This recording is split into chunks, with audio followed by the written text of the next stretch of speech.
This week, Sabine gets her own mission given to her by Hera to pick up a courier. She takes Ezra with her so they can have a special phrase to know who exactly they're looking for to take them back. It turns out it's a small droid that they were sitting on top of the whole time, and after finding this droid that they were looking for, they end up running into a bounty hunter that Sabine knows from her past known as Ketsu. She mentions that they were both once in the Imperial Academy and that they had both escaped from it. She also mentions that she works for a Black Sundown bounty hunter group and that even Sabine used to be a bounty hunter. Stormtroopers approach them, kind of questioning them, but Ketsu ends up shooting at the stormtroopers that are just checking up on them, and they even engage in a small firefight until the more troops show up. They manage to take over the shuttle transport ship as they escape, leaving the stormtroopers and the bounty hunter behind. That until Ezra ends up falling overboard and is sent back into the group. But Ketsu ends up taking down the troopers pretty easily by herself, even escaping in her own ship to follow Sabine. And Ketsu still has plans on getting in the droid and even takes out Sabine's hyperdrive so she can't escape. But after blowing off the door, Sabine tries to seal it back up with the hatch before she is forced out into space. And because of that, Ketsu tries to cut a deal with Sabine, but while she does that, she explains her plan to her. Chopper ends up sneaking onto her ship and begins to mess around with their machinery, even sabotaging it. When she ends up trying to shoot Sabine's ship,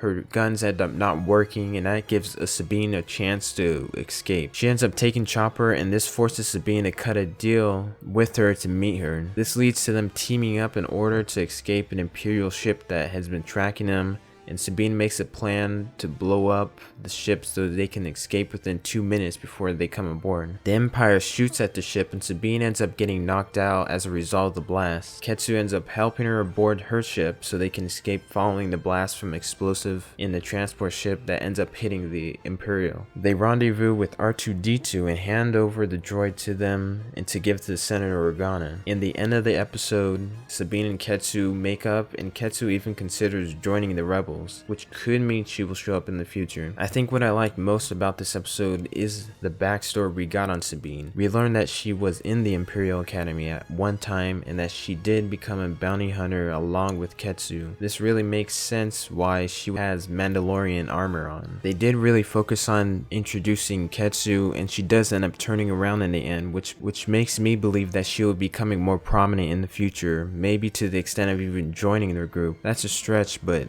based on how much they focused on her, I wouldn't be surprised. So what did you think about this episode? What do you think about this new Ketsu character? Do you think she's gonna end up showing up more in the future or even joining their group of the rebellion? Leave your comments down below and see you next week.